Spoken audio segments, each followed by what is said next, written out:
বনে দাবা খেলার প্রতিযোগিতা, শেয়াল ও কচ্ছপের লড়াই।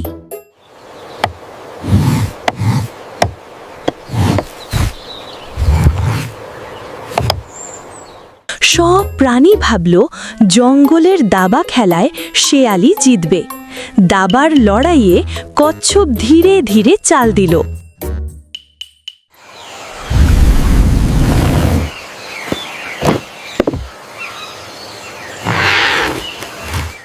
বনের দাবা খেলায় বাজিমাত করল কচ্ছপ।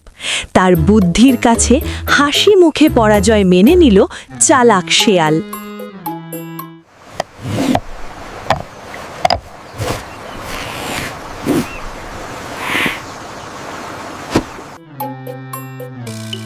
এই গল্প থেকে শিখতে পারি ধৈর্য ও বুদ্ধি আসল কৌশল।